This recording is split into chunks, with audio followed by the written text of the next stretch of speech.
10th മാത്സിലെ ട്രിഗണോമെട്രിയിലെ ഒരു question നോക്കാം. In triangle A B C angle B 90 degree, A B is equal to 3 centimeter, cos A is equal to 3/5. What is the length of AC? Find sin A. What is the length of AC? ACയുടെ length കാണാം. Pythagoras equation പ്രകാരം 90 ഡിഗ്രിക്ക് opposite hypotenuse ആണ്. അപ്പോൾ cos A is equal to 3/5. Cos എന്ന് പറഞ്ഞാൽ adjacent side by hypotenuse. അപ്പോൾ A C is equal to 5 centimetre. Find sine A. Sine A കണ്ടുപിടിക്കണം. അപ്പോൾ ഇവിടെ 5 കിട്ടി, ഹൈപ്പോട്ടനീസ്. അപ്പോൾ നമുക്ക് ബി സി അറിയത്തില്ല, അതാണ് ഓൾട്ടിറ്റ്യൂഡ്. അതാണ് നമുക്കിവിടെ സൈൻ എ കണ്ടുപിടിക്കാൻ ഓപ്പോസിറ്റ് സൈഡ് കണ്ടുപിടിക്കണം. സൈൻ എ എന്ന് പറഞ്ഞാൽ sine is equal to opposite side by hypotenuse.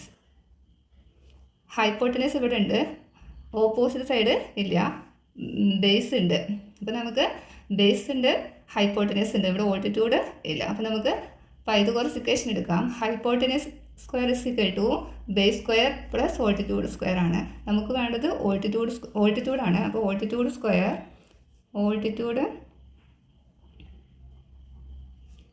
is equal to hypotenuse square minus base square. Hypotenuse 90 degree opposite 5 square minus base 3 square. 5 into square 25, 3 9, അപ്പോൾ 16. അതായത് altitude square is equal to 16. നമുക്ക് ഓൾട്ടിറ്റ്യൂഡാണ് വേണ്ടത്. അപ്പോൾ altitude is equal to √16. Square മാറ്റാൻ റൂട്ടിലേക്ക് കൊടുത്തു, അപ്പോൾ 4.